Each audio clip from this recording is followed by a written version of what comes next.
Is it just me? Or is it getting crazier out there? Yes, my people. No, this is not the Outspoken Podcast, but yes, this is your Just Rhyme champion and flow poet, Annotate. As you can see, I'm not joined by my co-host Just Naeem or my co-host Yasmin Ali, but today I'm here to talk about perhaps the most controversial film of the year, Joker. Now, what is all this controversy and conversation surrounding this film, which I personally believe, as you guys probably already know, as I said on the podcast last week, is epic. I would consider it a masterpiece for many reasons, not just from an acting standpoint from Joaquin Phoenix, who did an absolutely tremendous job in the main role, and of course Todd Phillips directed the film. Again, from a directing and screenwriting standpoint, I believe the film was excellent, but also from a filming standpoint, it was beautiful to look at. The color palette was just fantastic and the cinematography was beautiful. But we're talking about the controversy surrounding this film today. Now, as we know, or if you have not seen the film, then please do be aware there may be some minor spoilers. This is your, as Just Naeem would say, spoiler alert! Mental health is a big theme in the Joker film. Now, if you've watched the film, you'll know what I mean by this. If you haven't, then unfortunately you will not. And you'll probably be curious enough to watch it and help Joker hopefully hit 1 billion at the box office, because it's an excellent movie and it deserves it. I digress.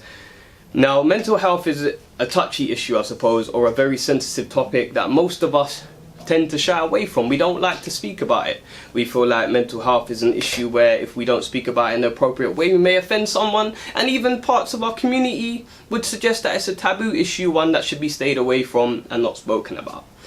In the Joker film, of course, it follows a man, it's almost a character study, if you will, of Arthur Fleck and his dissension, as I've seen it aptly called on another podcast, into madness. Now, Arthur Fleck starts out as a man who is dealing with depression. He's also got a mental illness and he is on several medications for this mental illness. He's even seeing a psychologist, and of course he lives at home with his mother. He's very lonely. He doesn't have anyone around him, no family, no friends, etc. And the only thing he really has going for him at current time is the fact that he works in a job that he does enjoy. However, as the film goes on, Arthur Fleck's life continues to turn upside down, as if it wasn't already upside down. From a young age, Arthur Fleck's been dealing with a whole host of crap, and as he gets older, he continues to deal with crap. And he continues to deal with crap in a world where people treat him like trash. Now, we would like to believe that our world is a perfect place. It isn't. And as we can see from places such as in the Middle East, for example, or in the East Asian or South Asian regions, there are many people that are suffering. Okay, so the world is not a perfect place. People are suffering. Now, mental health is something that I believe should be spoken about more often. And I think Joker does a fantastic job of centering itself on a mentally unstable individual and showing us how he is affected by circumstances around him, or how he's affected by society and the way the world treats him. The reality is, yes, some incidents have occurred in real life that are uncomfortable for us to admit and acknowledge, but they've happened. Films like Joker don't ask us to glorify or to support the actions of somebody like Arthur Fleck. What they do is they ask us uncomfortable questions about our society and the climate that we live in. This is a reality. It's about time that we started speaking about these things, and I think Joker does a fantastic job of opening that forum for us to discuss these things. What can we do to make this better? Are we people that treat other people badly? Is this something that we're too uncomfortable to ask ourselves? Are we afraid to ask ourselves that? Are we afraid to ask ourselves whether or not we treat people with mental illnesses in a way that they should be treated?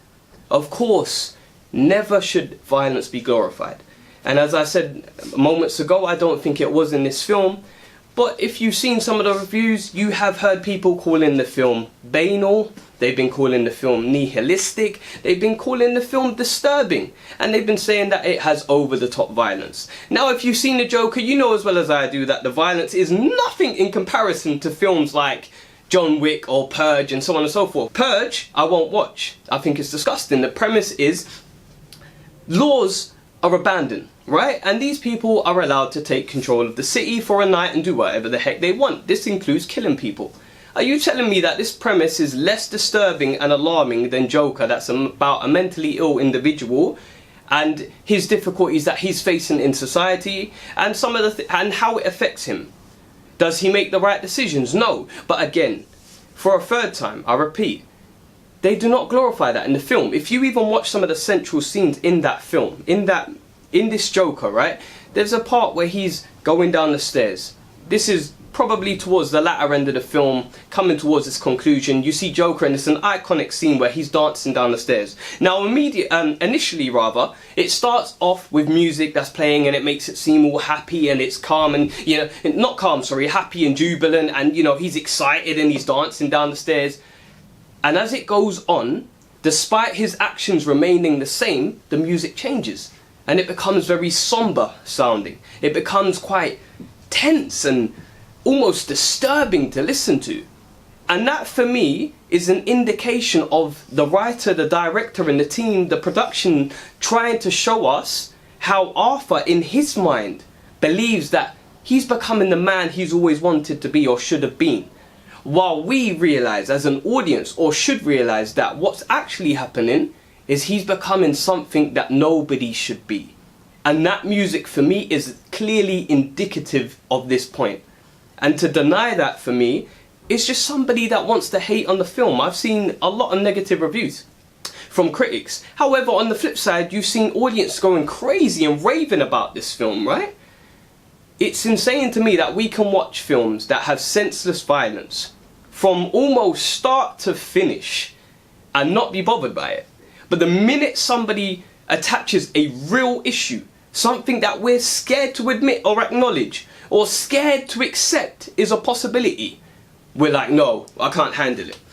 But if we were sitting in the cinema watching the Avengers killing people, right? As long as they're bad guys, we're going to be like, yeah, sick, yeah, right? Because why? Well, it's not a problem. They don't have mental health. They're not depressed. They're not stressed. They're not homeless, etc., etc. So we can handle it. We can handle seeing people killed violently in far more grotesque ways than in Joker. Really, I mean, some of the reports are absolutely stupid. They're going on like it's the most disturbing film in years, right? I've seen far worse films. I've seen films where people have their heads cut off. You're telling me that's not worse than the stuff that happens in Joker? All they've done is try to scare people.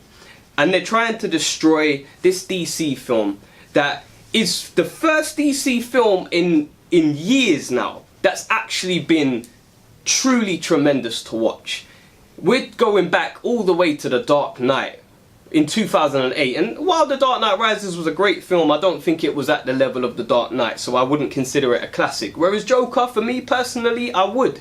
It was an excellent film, and for me, anyone that is hating on this film is just doing it to create controversy, to create some sort of discussion, so that they can pique people's interest in, you know, their organisation. So of course, saying these sort of things and making it sound like it's a very disturbing and controversial film is going to attract audiences. Why wouldn't it? That's why a lot of these interviews that Joaquin Phoenix has done or Todd Phillips has done, the people are asking them about whether or not they believe it will inspire violence. Come on. We've seen, as I mentioned, so many worse films that people do not have an issue with. I don't understand it. I really don't. I don't understand how we can sit and watch things like The Purge and not be bothered by it. Just act as though it's fine to watch, and the concept isn't scary to admit. I mean, if that happened in real life, it would be crazy. It would be anarchy on the streets. You know, we're talking about one man and his story, and it, like I said, it's a character study almost of this one man and his life and how it leads him, how the different things and events that take place in his life lead him down what is a really irredeemable road, to be honest with you. It's unforgivable. But it does ask us to talk about this. It asks us to think about what role we play as society and how we can help these people. Joker, in my estimation, is an excellent film. It does an excellent job of putting the focus on mental health. I've even seen some people that actually are very much heavily advocating for the importance of mental health, talk about how great they thought the film was. So when you break it down really and truly, what are these critics complaining about? People are interested in the film. For all of those people walking out of the cinema and saying that it's disturbing, it's disgusting, then don't go and watch it. Then, you know, if you didn't know about Joker beforehand, why did you go and see it? At the end of the day, Joker's a character that comes from the DC Comics. He's had crazy stories from almost his inception. I've probably seen far worse than some of the animated features. Some of the stuff that happens in Batman The Dark Knight Returns, I believe it's part 1 if I recall correctly, is crazy, man. It's crazy. I just think it's ridiculous, to be honest with you. And you know what else really, really, really makes me think? Is the fact that when somebody commits an atrocity, such as a lone terrorist, right, that is of white skin, the media are quick to defend this person and say that they have mental health. And almost make it seem like in that moment that because of this mental health issue, this person should be humanized. But then they have problems with depictions in films of people who are characters, by the way, being depicted with mental health. That doesn't make any sense to me. I don't understand what the issue they really have. What are they saying here? Do they have an issue because they feel like it's insensitive? Then why do you, when white terrorists kill people, attach the idea that they have mental health problems? I don't understand. If it's insensitive, then why would you do it in that moment? Isn't that sort of disrespecting them then? Disrespecting people with mental health then? If you're saying it's a problem? I don't really know what the issue is, and I'm not saying that critics have said this per se. I'm just saying I don't understand what they're saying.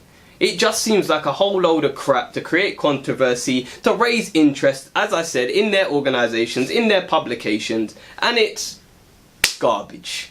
Simple as that. Joker is an amazing film. Sorry I couldn't get a Joker for the table. I've had to use Clown Deadpool instead. But as you can see, we have Batman, so I guess that kind of suffices. Thank you guys for tuning in, and get ready, because the next time you see a video from Mr. Annotate, no, I'm just kidding, but Annotate, the storm hits. The storm's coming, people. Brace yourselves.